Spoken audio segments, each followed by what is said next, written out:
Good evening, friends. It's good to see all of us here this evening. And we also welcome all those who have been joining us online through Facebook and YouTube. We welcome you as well. The Lord has been blessing us this week. We have finished 6 nights already, 6 meetings, and this evening is our 7th time we are meeting here in this way. I'm sure we all thank the Lord for giving us the strength to be able to come every night and to meet here and to study His Word. Klan in the Wame, na wana kalu no na vi maroroi, si wai vi. The batalma in tinin indua na madawa, ni tinin indua na madawa. And buginikua, taumanda, Andrea Mosoma and Donataro. A question that came from a topic of the previous night, and the question went like this: didn't Jesus nail the law to the cross?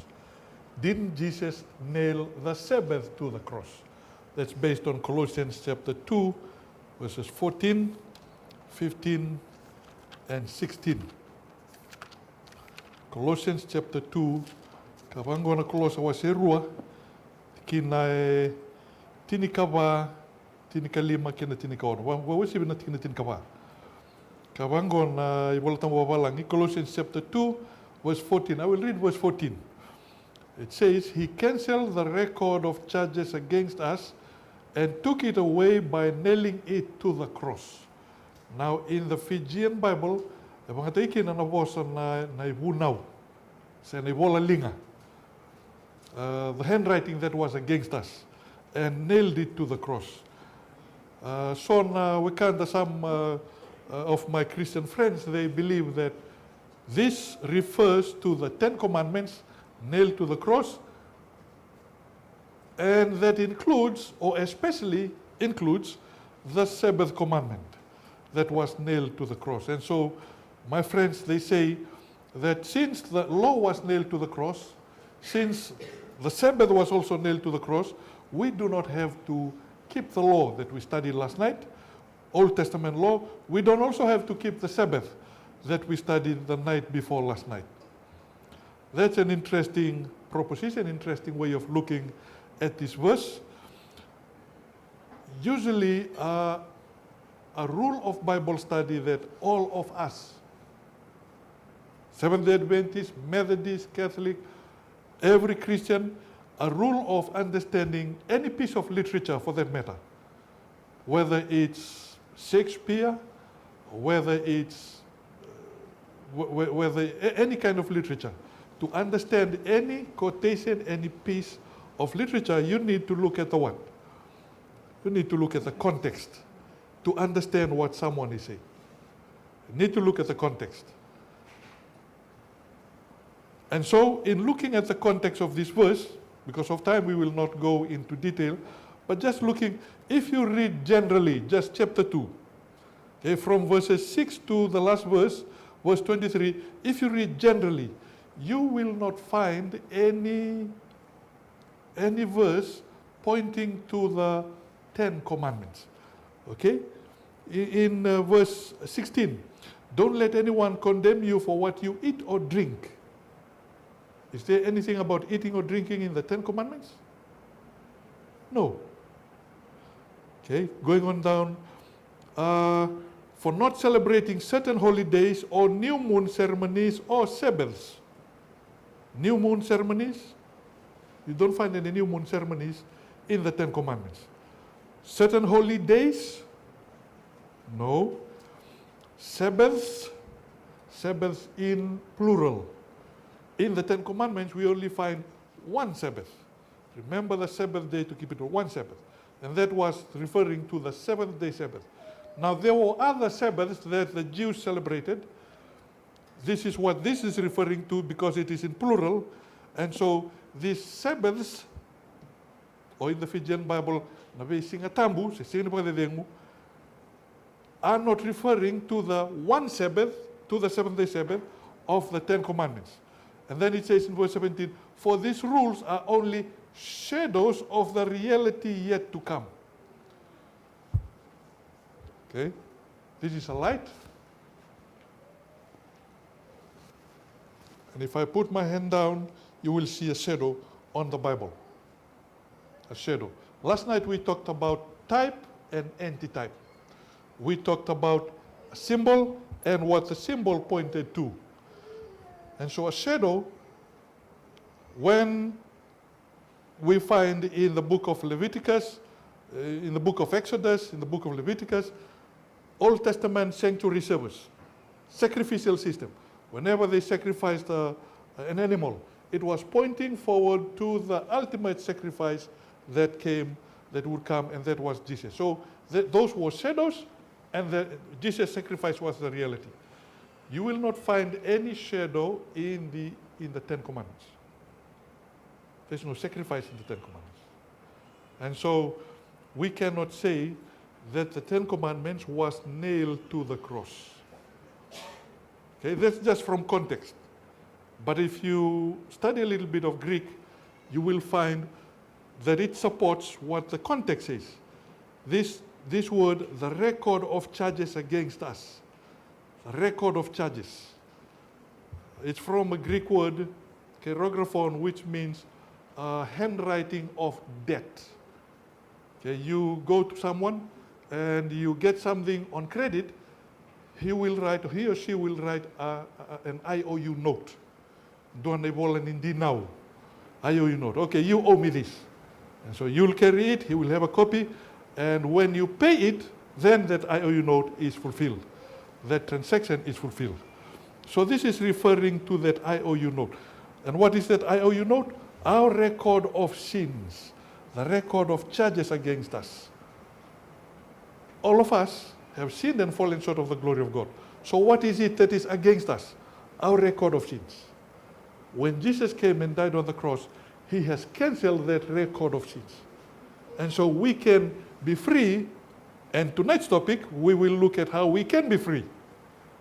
We studied it on Sunday night and Monday night, and tonight we will also look at especially how we can be free, and our topic tonight is hope in a new beginning. How that record of sins that is against us can be cancelled. And how did Jesus cancel and took it away by nailing it to the cross? We'll continue with that study tonight. So that is why we say, in a brief answer to that question, didn't Jesus nail the commandments to the cross and the Sabbath? No. The context says that it's not the commandments, 10 commandments.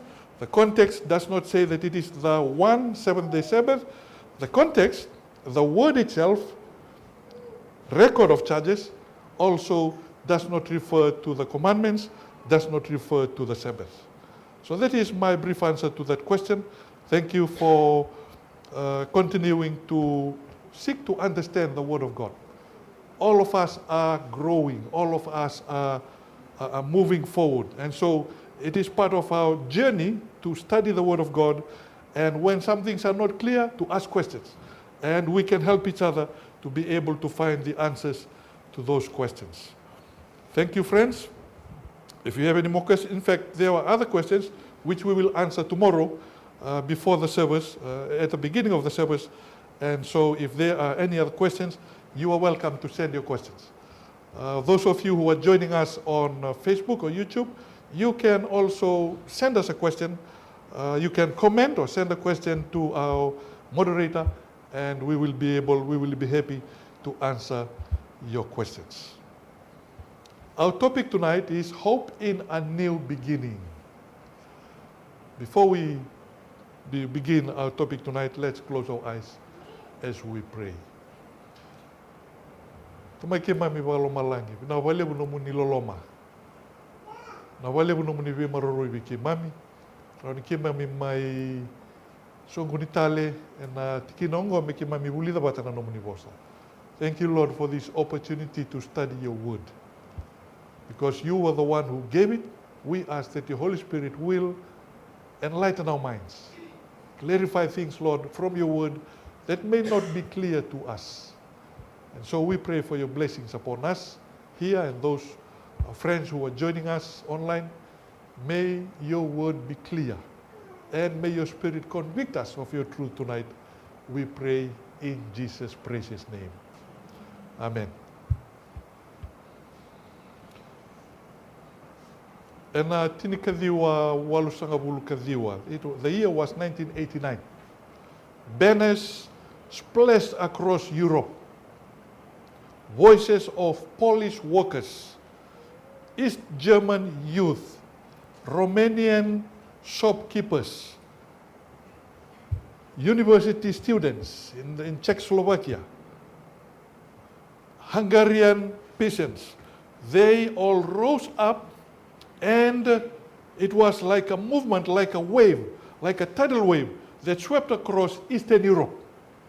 It was a wave of people seeking, shouting freedom. They had had enough of dictatorship. They had had enough of tyranny. They had had enough of the oppression that communism had brought upon them all these several decades since the 1960s, 1950s, 1960s, after the Second World War. 1989 became the pivotal year in Eastern Europe. Everybody was shouting freedom. Freedom because they had lived under oppression and now they were experiencing freedom. It's a little bit like some felt freedom in Fiji after the election of last December. Some of you probably did not live in Fiji in that year. I was living in Fiji, I voted. I felt a sense of freedom. Why? Because for 16 years, the Bainimarama government had ruled Fiji with an iron fist, tight fist. And so when they lost the election, it was like a wave of freedom washed over Fiji. Same in Eastern Europe. People felt freedom in 1989. People felt liberty. People felt that they were now experiencing freedom because they had lived under a tyrannical rule. Thank God that we find in the Bible a God who does not force us, a God who gives us freedom to choose, a God who does not force us to choose what we need to do. And the reason nebola tambu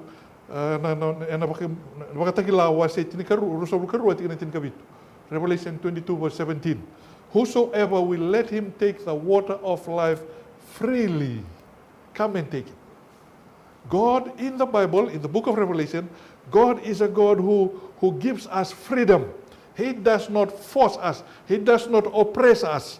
He does not compel us to do what he wants us to do. He gives us the freedom. He invites us.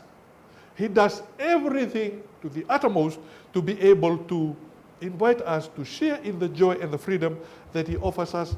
But then, whatever we decide is up to us. And so Revelation, in the book of Revelation, we find this freedom coming through and through. In Revelation chapter 22, verse 17, that text we have read, whosoever will, let him take the water of life freely. In the book of Revelation, we find this battle between good and evil, light and darkness. We find the dragon on one hand, and we find the lamb, the slain lamb, on the other hand. We find the woman harlot of Babylon on one hand.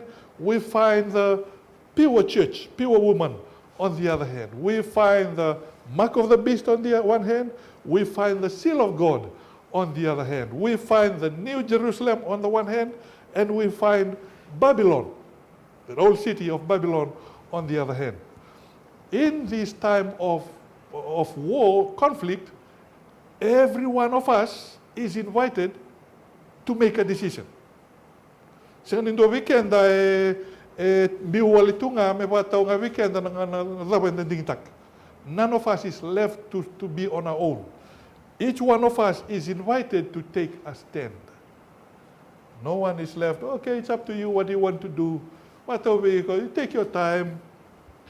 Everyone in this battle between good and evil in the world, not only out in the wider world, but every day we face this battle. When we wake up every morning, God invites us to take a stand. And in this battle, friends, no one is allowed to stand on the fence. Sa kanindua, soli buwan ang alala, merawan ni tu yan lomandonu. In this battle, there's no middle ground. You either choose to go to the left or to go to the right. In this battle, the powers that be, they ask for our allegiance. And so in Revelation chapter 12, verse 17, we are told that the dragon was enraged with a woman, okay, this great red dragon, in Revelation chapter 13, we find in chapter 12 and chapter 13, and he went to make war with the rest of her offspring. Dun ruman na elewa ng atalebu, like he and who keep the commandments of God and have the testimony of Jesus. Era kiliba katabo irna nonakawa na elewa. Era maroroya na ibuna unikalo kena bandinin din na ichisu, wambo te ichisu, testimony of Jesus, na bo sa ichisu. And so here we find in this battle there is the dragon on one hand and there are God's people. How do we identify those who follow God? They keep the commandments and they have the testimony, or they testify about Jesus. And so for each one of us, friends, here today, just because we've been coming to church every week, just because we've been Christians for a long time, does not mean that we've already made the decision and so we can take it for granted. Every day we make the decision. And every day we have to take a stand and declare our allegiance. How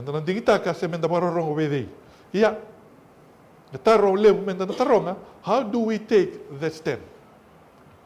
Okay, you are telling us, preacher, that I have to take a stand. How do I take the stand? Thank God, He does not leave us to guess our way. Revelation chapter 1, verse 5 and 6. To Him who loved us and washed us from our sins in His own blood and has made us kings and priests to His God and Father, to Him be glory and dominion forever and ever. Amen. Notice that it says, to Him who loved us and washed us from His sins by His own blood. How has He washed us from our sins? Washed our sins away from us by His blood. We find in the Bible, friends, that step is called baptism. Baptism is our symbol of commitment, of our loyalty and our allegiance to Jesus Christ. Na papitay so iba reta kini nonda sa sulia na nonda mbula na nonda alundina kiwa na nonda iba mbula o Jesu Kristo. We find in the Bible that baptism is mentioned 80 times. Now when something is mentioned once or twice, okay, must be important. But when it's mentioned something like 80 times, then it must be very important. This thing called baptism. Why is it important? It's important, friends, because when we are baptized, we declare our allegiance to God. We are taking a public stand. We are declaring to everyone, I belong to God. Just like when you get married. Okay? You can live together without getting married, but when you get married, you are telling everyone, this is going to be the one I am with for the rest of my life. Now, just when I said earlier, you can live together, I did not mean you can live together. I meant sometimes people today tend to live together without getting married, and they think, okay, we're husband and wife. You are not husband and wife. Legally, you're not husband and wife. Morally, biblically, you're not husband and wife until you take that vow, until you get married. In the same way with baptism. Sometimes people say, as long as I go to church, as long as I can give some tithe and as long as I'm not doing any bad things, I am a follower of Jesus. Jesus said, if you want to follow me, this is the way you follow me. This is how you show your allegiance. This is how you show that you are following me. And so In baptism, we take a public stand. We show whose side we are on. Just like in marriage, we show who my husband is, who my wife is.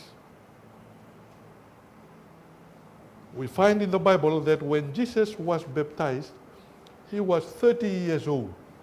In other words, he was an adult.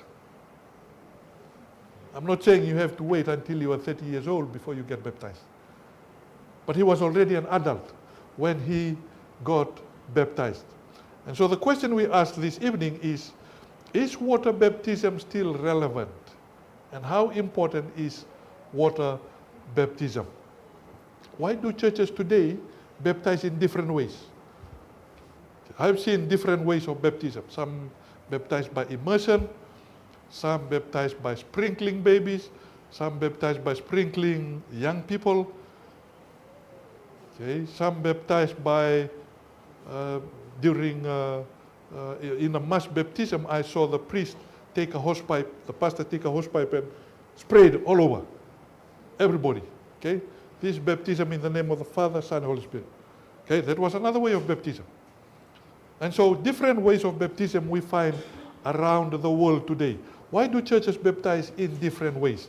And does it really matter? Let's go to our study.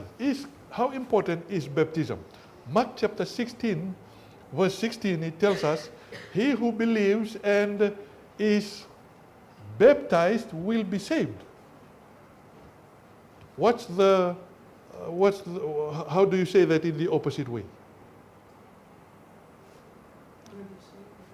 He who believes and is baptized will be saved. That means he who believes but does not get baptized, what happens? Will not be saved. Okay? The Bible is clear about that. And so according to Jesus, all who want to follow him need to be baptized. All who want to follow him will need to be baptized. Question number 2. What was one of the last instructions that Jesus gave his disciples? In Matthew chapter 28, verse 19. Go therefore and make disciples of all nations. What's next? Baptizing them in the name of the Father and of the Son and of the Holy Spirit. So it was when Jesus gave the commission to his disciples, and he has given the same commission to us, we go and we make disciples and we baptize them in the name of the Father, the Son, and the Holy Spirit. So baptism is very important. While still on that, let me mention this. The baptism is in the name of the Father, the Son, and the Holy Spirit. That's in Matthew, in the Gospels. There are other places where it says, baptize them in the name of Jesus. And so some Christians today say, someone commented on Facebook the other night and said, we should not baptize in the name of the Father, Son, Holy Spirit, only baptize in the name of Jesus. The Bible does not differentiate whether you are baptized in the name of the Father, Son, Holy Spirit, name of Jesus, it's the same thing. Okay, when you baptize in the name of Jesus, you are baptized in the name of the Trinity. There is no difference when you are baptized in the name of the Father only, or Jesus only, or the Holy Spirit only. The main thing is that you are baptized in the name of God and the name of the Father, the Son, of the Holy Spirit, and you are baptized by immersion. It's putting our faith in Jesus as the Son of God. The last words of someone are often important, especially when someone is about to leave us to go somewhere for a long time or going forever, or someone is about to die. These were one of the last things that Jesus said to his disciples before he left. He left his vision of the new Christian church. Making disciples, baptizing, teaching. So any Christian church that is not doing those is not following Jesus' command, Jesus' instructions. Is not teaching and practicing what Jesus taught. How many methods of baptism are recommended in the Bible? Okay, does the Bible say, it's up to you how you want to baptize, as long as you are baptized? What does it say in Ephesians chapter 4, verse 5? Can you say it with me? One Lord, what else? One faith and one baptism. one Lord, one faith, and one baptism. So how many methods of baptism are recommended? One. Only one. In fact, the word baptism comes from the Greek word baptizo, which means to immerse. Seon romuda, or wakan romuda, and dua naka. So wakan romuda and dua. Another word would be immersion. The Bible never uses the word for sprinkling, or for pour, or for hose with a hose pipe as an appropriate method of baptism. One true baptism of the Bible is immersion by full baptism in water by full immersion. How was Jesus baptized? He was baptized when he was already an adult. Went into the water, came out of the water, and the Spirit descended on him like a dove. So Jesus was baptized in water by full immersion. He was baptized as an adult. How did Philip baptize the man from Ethiopia in Acts chapter 8? It says in that verse, and both Philip and the eunuch went down into the river where there's a lot of water and baptized him, and he baptized him. Now when they came up out of the water, the Spirit of the Lord caught Philip away, so that the eunuch saw him no more, and he went on his way rejoicing. Okay, they just met then and there. The men had been reading the scriptures, reading Psalms, Isaiah 53, and the Spirit brought Philip and put him there, and Philip asked him, do you understand what you are reading? And the man said, how can I understand if nobody explains it to me? So Philip went and sat beside him in his chariot and explained to him about Jesus. The man was convicted and said, what are we waiting for? I want to be baptized. So they went down beside the river, they went into the river, and Philip baptized him. When one places his faith in Jesus, he is ready to be baptized. What does the symbol of water represent? What does it represent? In Acts chapter 22, verse 16, it says, and now why are you waiting? Arise and be baptized, and what's the next word? Wash away your sins. Wash away your sins, calling on the name of the Lord. So when you are baptized in water, your sins are being washed away. It's symbolic, but it's symbolic of something that Jesus actually does. Where are our sins? Where are the record of our sins? Are they kept in the archives? Are they kept in the museum? Are they kept in some database with the Queensland government? Where are the record of our sins? Anyone knows? In heaven. Okay, they're recorded. So when we are baptized, what does this verse say? The record of our sins are washed away.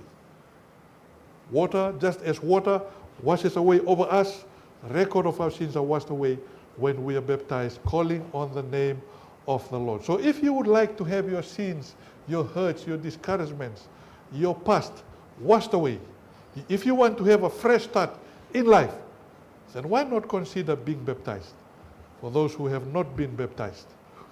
Because baptism, friends, symbolizes the washing away of our sins. Sprinkling and pouring water does not suffice. Okay, just sprinkling. Okay, the water just drips here. It's gone. Or pouring water. You can't sprinkle away your sins. They need to be washed away. Only baptism where the whole body is immersed, it represents truly the washing away of sins. What does the practice of baptism itself symbolize? In Romans chapter 6, verses 3 to 6, I will read verse 4. Therefore we were buried with him through baptism into death, that just as Christ was raised from the dead by the glory of the Father, even so we also should walk in newness of life. So what does it symbolize? It symbolizes, okay, we are buried. When you are immersed into water, it's a symbol of being buried.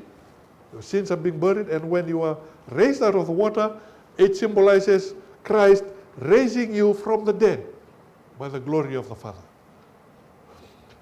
That is the symbol of the resurrection of Jesus.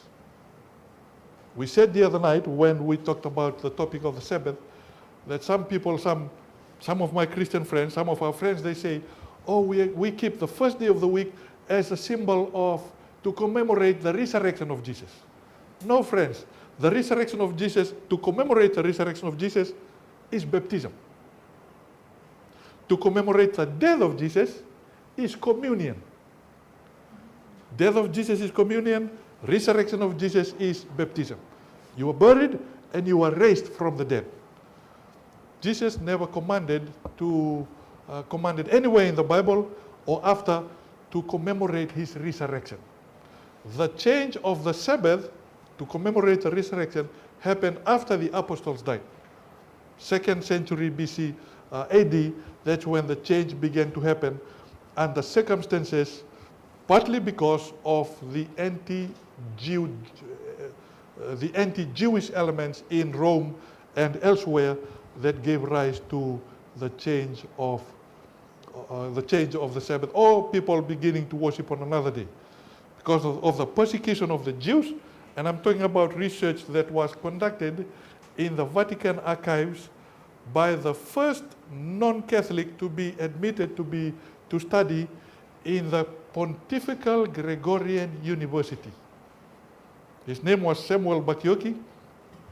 400-year history of the Pontifical Gregorian University, the top Jesuit university in the world. In its 400-year history, only one non-Catholic was admitted to study there, and he conducted his research in the archives, in the Vatican archives, which nobody can just go there and do his research. You have to have special permission. And he conducted his research and he wrote his dissertation on the topic of the change of the Sabbath. It was entitled From Sabbath to Sunday, how the Sabbath was changed from Sabbath, the seventh day of the week, to the first day of the week. And his research found that it was, one of the reasons was because the early Christians in the 2nd century, because of the persecution against the Jews, they wanted to differentiate themselves from the Jews so they will not get persecuted. And so the idea came, let's worship on a different day. And the kakuan ni wata kir na chiu. Then the lako non the tiu wata kir na chiu and the samai wasasa tagitalanga. We are getting persecuted because we are always together with the Christian Jews. And because the Jews worship on Saturday, we Christians, followers of Jesus, worship on Saturday. And because of the persecution against the Jews, people think we are also Jews. We are not Jews. And so the idea of changing, of worshiping on a different day came up, and the rest is history, as they say. Just as Jesus died, was buried and resurrected, so the new Christian dies to the old life of sin. He is buried beneath the water in baptism and then rises to live a new life. And so, friends, when one is baptized, this is what it symbolizes. First, the death of your old life. Okay, you realize that you are a sinner, you realize that Jesus died for you, and so you want to give your life to Jesus. And when you get baptized, it symbolizes the death of your old life. It means repentance. It means confession of sin. It means, repentance, by the way, comes from a word that means a U-turn, a turnaround. I'm going in a certain direction, living my life of sin, living my life away from God, apart from God. I realize that I need Jesus. I repent and I take God as my Savior, and I go back to God, and that is what we call repentance. When one is not repentant and is baptized, he is baptized he's baptized a sinner, and he comes out a sinner, a wet sinner. That's why when one is baptized, the condition is repentance first, and confession of sin. And so only, and death to sin. Okay, we don't want just the old life to go and to be baptized and comes back the old life.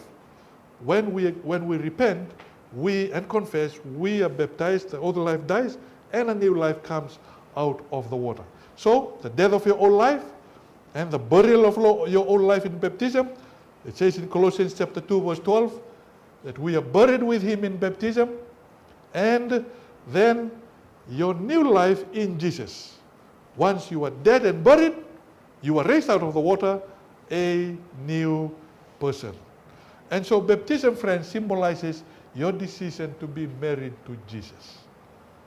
When you are married to the old man before, you were married to the old man, now you are married to Jesus. Baptism is as important to the Christian life as a wedding is to a marriage.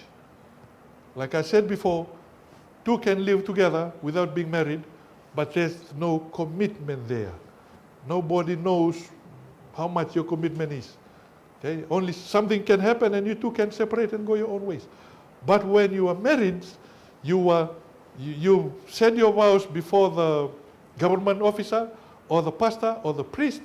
You have pledged publicly before people and before heaven that you are going to spend the rest of your life with this person. That is what we call a marriage. Baptism is the same. It's important to the Christian life. And that is also why only adults should be baptized, not babies, not kids. Babies don't understand what commitment is. Kids don't understand what commitment is. Only an adult understands what commitment is. So whose name do people take when they are baptized? We are told in Galatians chapter 3, verse 27, for as many of you as were baptized into Christ have put on Christ. So whose name do we take? We take on the name of Christ, and we become known as Christians or Christ followers.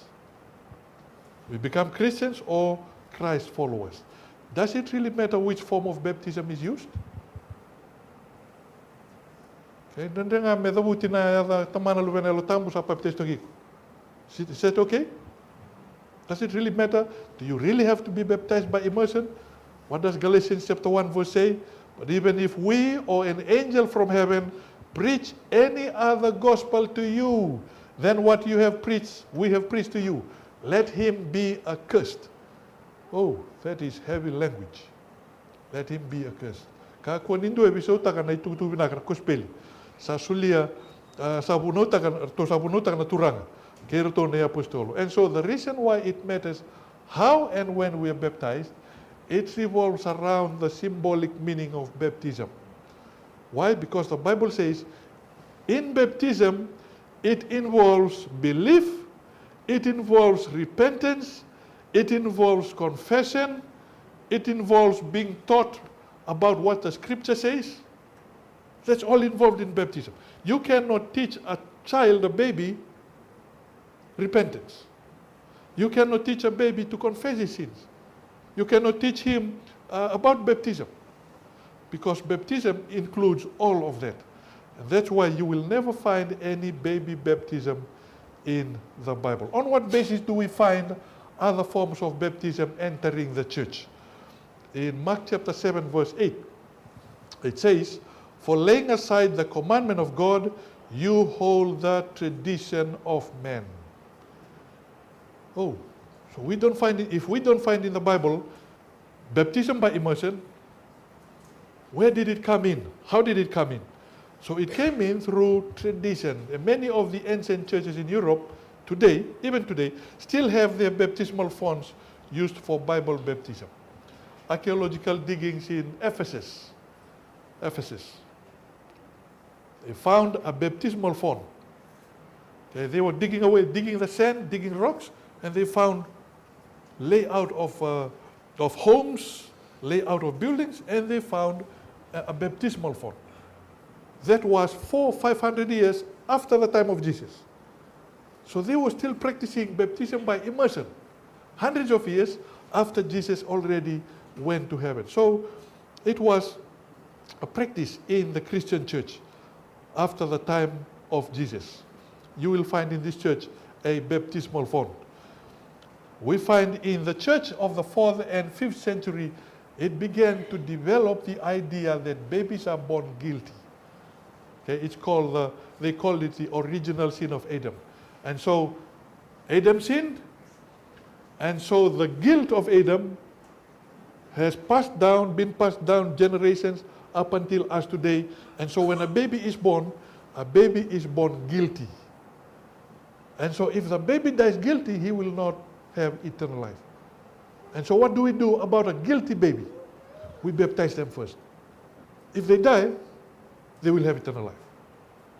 That's where the idea of baby baptism began to come in. The idea that a baby is born guilty. Okay? The Bible does not say a baby is born guilty. All of us are born with a sinful nature, but we are not born guilty. The idea of original sin. That's a topic for another study.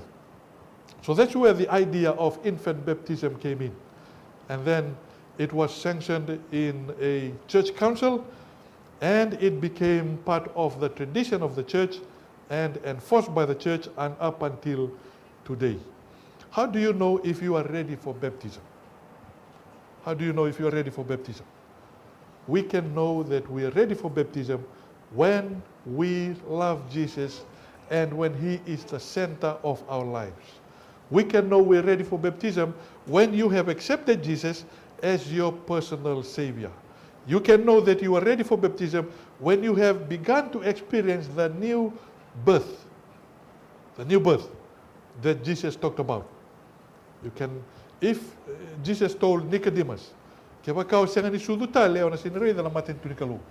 Nicodemus, how can you come and ask me in the night? If you are not born again, you will never see the kingdom of heaven. Oh, that created an interesting discussion. So that idea of new birth is something that the Lord gives us, the Lord convicts us with, and when we begin to experience the new birth, we are ready for baptism. And also when you understand and believe in all the teachings of Jesus, we are ready for baptism. Also when you have repented of your past sins, and when you have agreed to turn away from sin and live a life with Jesus. In other words, if I'm still loving my own life, I'm not ready for baptism. If I still want to enjoy the world, I'm not ready for baptism.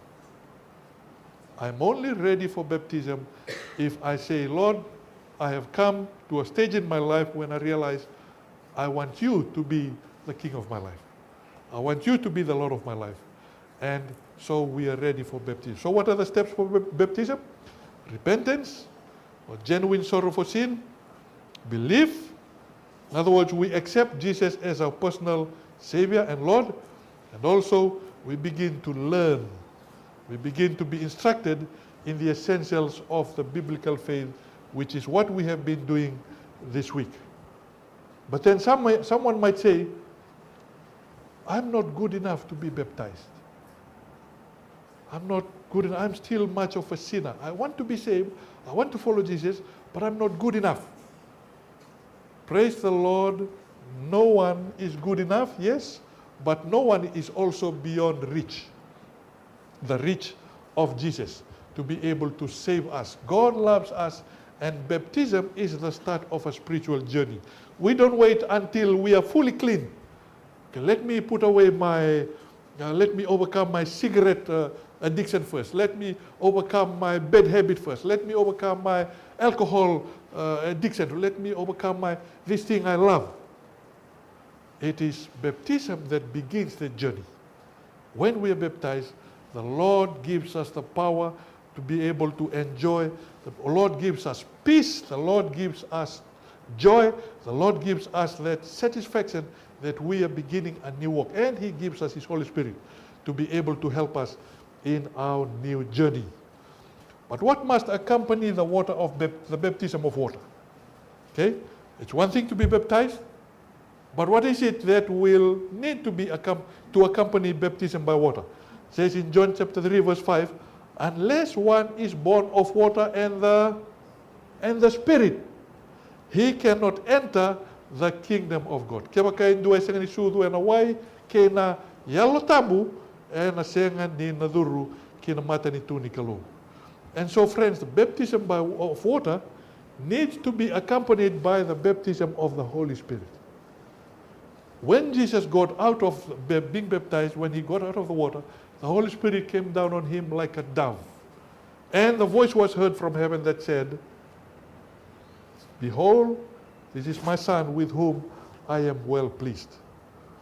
And so, for us friends, when we are baptized, we need to ask the Holy Spirit and allow the Holy Spirit to come in and change our lives. I know there have been baptisms before.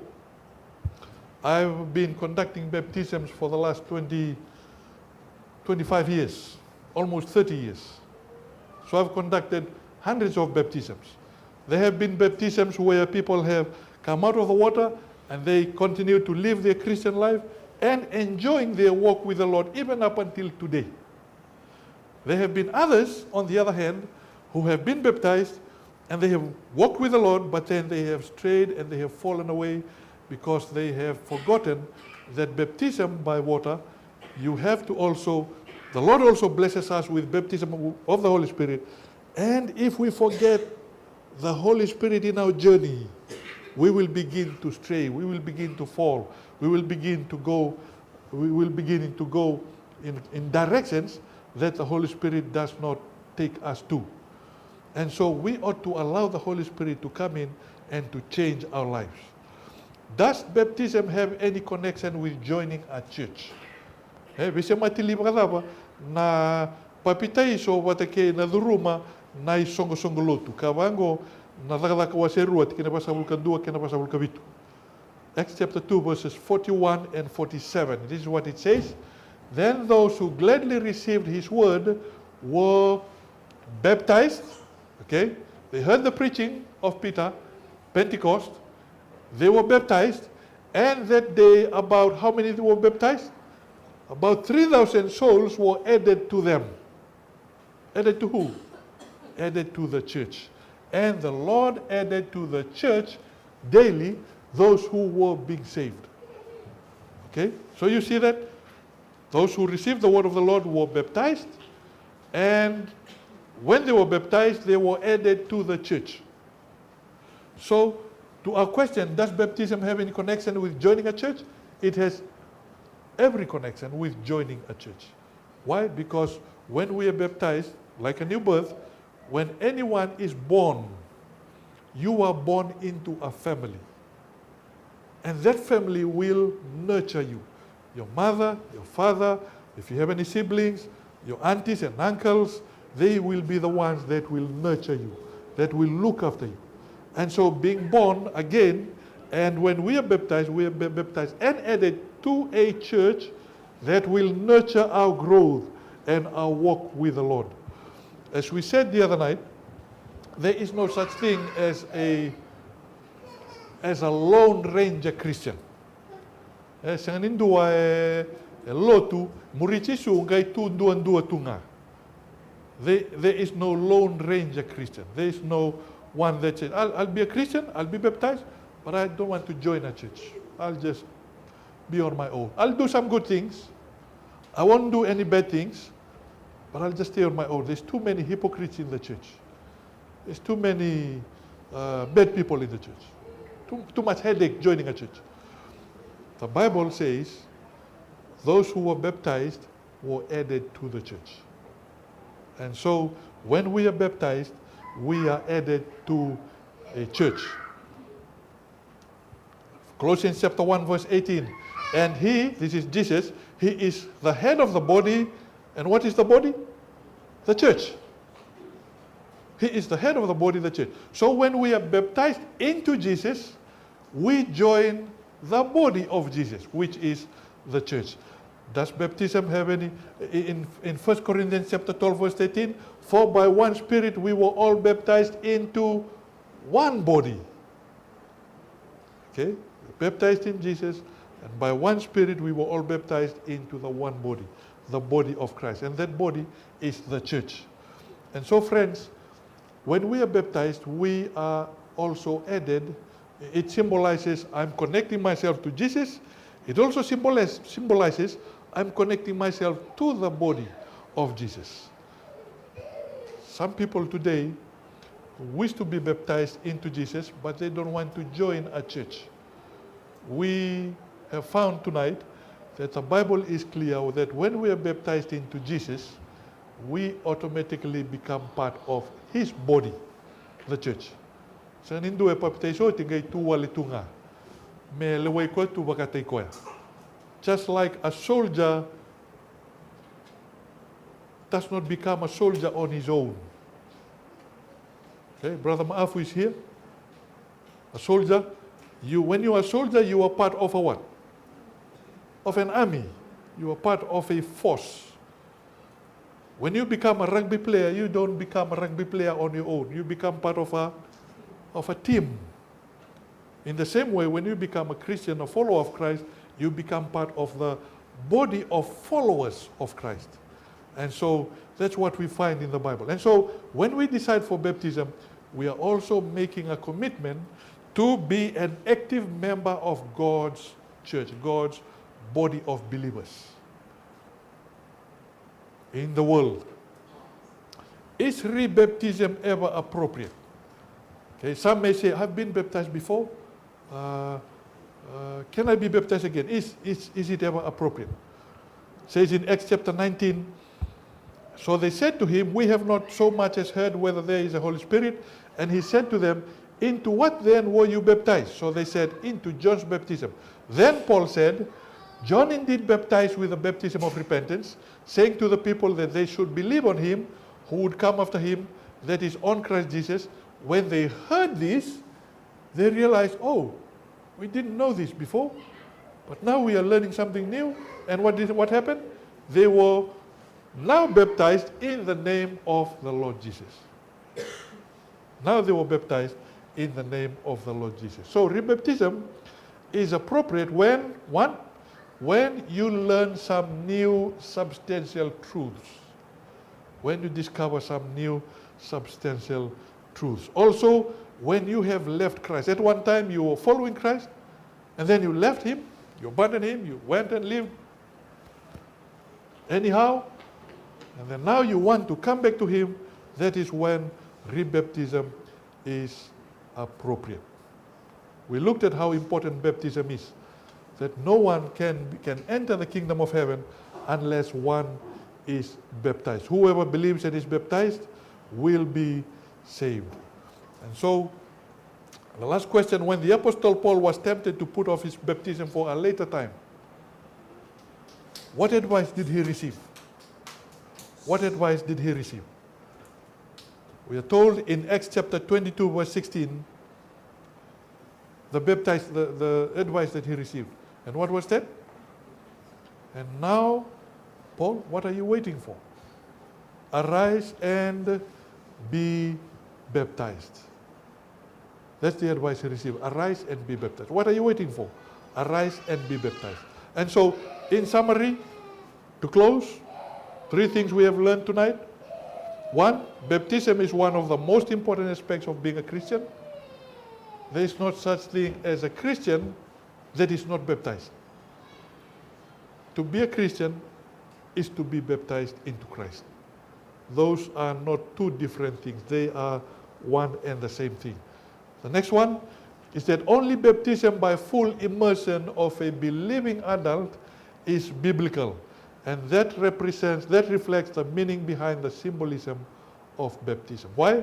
Because baptism involves repentance, it involves confession of sins, it involves belief in his teachings, it involves learning those teachings, and then going and helping others to believe in Jesus, and so the cycle, making disciples, and so the cycle continues, being a disciple of Jesus. You can only do that as an adult, not as a baby, not as a child. And finally, baptism is the entry point into God's church. Now that we have learned about baptism, friends, for anyone who might not have been baptized before, the question for us is the same question that was posed to Paul. What are you waiting for? 2 Corinthians chapter 6, verse 2, behold, now is the accepted time, now is the day of salvation. We can never guarantee our lives tomorrow. But when we are given the opportunity to make a decision, the Bible says, now is the accepted time, now is the day of salvation. And so, my appeal to us who are here, and to anyone who might be listening in, is it your desire to follow the example of Jesus and to have a fresh start in life? Is it your desire to begin preparing for your baptism? You want to be baptized according to the teachings of the Bible. If that is your desire, friends, you can indicate, you can email us, you can write to us, you can, if you are here, you can indicate to the elder. In fact, tomorrow, we are having a baptism. We will find tomorrow a Bible baptism. One or two have decided to be baptized. I praise the Lord for that. And so we will witness tomorrow the experience of someone who has given his or her life to the Lord. For anyone else who might not have been baptized, this appeal, this invitation comes to each one of us. Na vesureti, menda soliana non da bula ve Jesu, ka papitei so na yada ni tamana, ka lona luena, ka lona elo tamu, ka lako watagi koe na vesinga, non da waraka na non lesu manitura.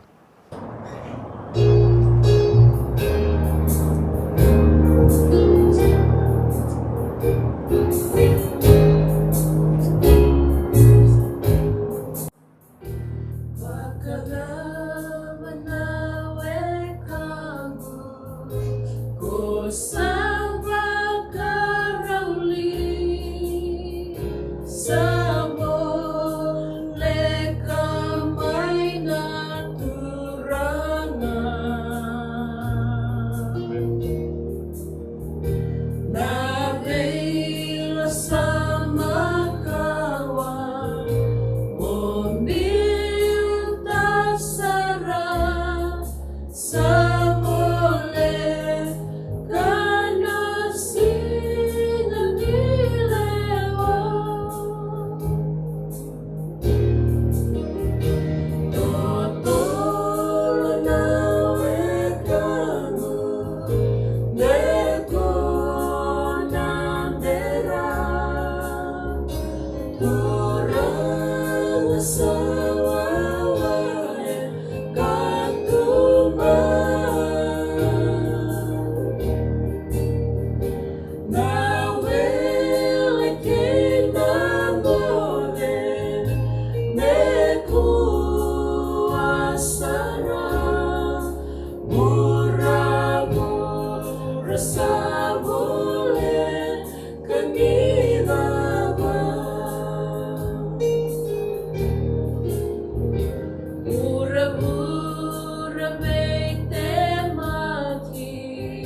over the weekend, some of us may have given our life to the Lord at some time in the past, but we realize over time we are following the Lord. We have grown a little bit old. We have often been unfaithful. You want to say today, Lord, I want to recommit my life to you.